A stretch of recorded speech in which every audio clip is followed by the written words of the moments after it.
लोकसभा में विपक्ष के नेता राहुल गांधी 20 दिसंबर तक जर्मनी के दौरे पर हैं। राहुल गांधी वहां जर्मन सरकार के अफसरों और भारतीय समुदाय से मुलाकात करेंगे। लेकिन बड़ी बात यह है कि राहुल गांधी का जर्मनी दौरा ऐसे समय में हो रहा है जब देश में संसद का शीतकालीन सत्र चल रहा है। ऐसे में राहुल गांधी बीजेपी के निशाने पर आ गए हैं। तो ये कांग्रेस का ये सौभाग्य या दुर्भाग्य है कि उसके नेता कभी कभार भारत के दौरे पे आते हैं।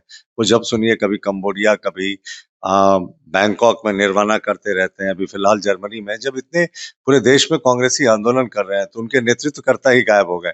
जिस दिन बिहार का चुनाव का परिणाम आना था उस दिन भी राहुल बाबा विदेश में थे। तो राहुल गांधी जो है वो नॉन रेजिडेंट इंडियन की भूमिका में ज्यादा आ गए हैं। प्रतिपक्ष के नेता की भूमिका इनकी कम है।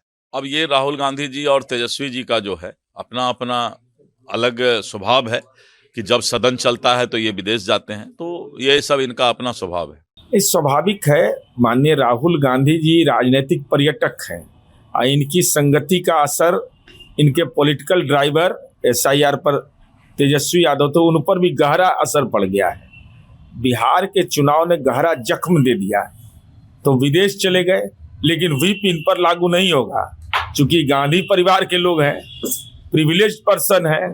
तो प्रिविलेज्ड पर्सन रहिएगा तो कॉमन पीपुल नहीं बनिएगा, तब कॉमन मास का समस्या भी आपको समझ में नहीं आएगा।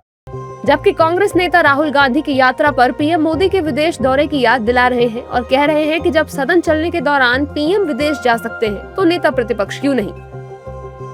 प्रधानमंत्री भी विदेश दौरे पे है। जब सदन चलता है तो देश के प्रधानमंत्री विदेश भाग जाते हैं। तो प्रधानमंत्री को देश में रहना है, जवाब विपक्ष का प्रधानमंत्री को देना है और प्रधानमंत्री उससे बच के विदेश भाग जाते हैं। अब प्रश्न राहुल जी पर खड़ा होता है। तो हमें लगता है कि आप लाख प्रयास कर लो, विपक्ष की आवाज नहीं दब सकती।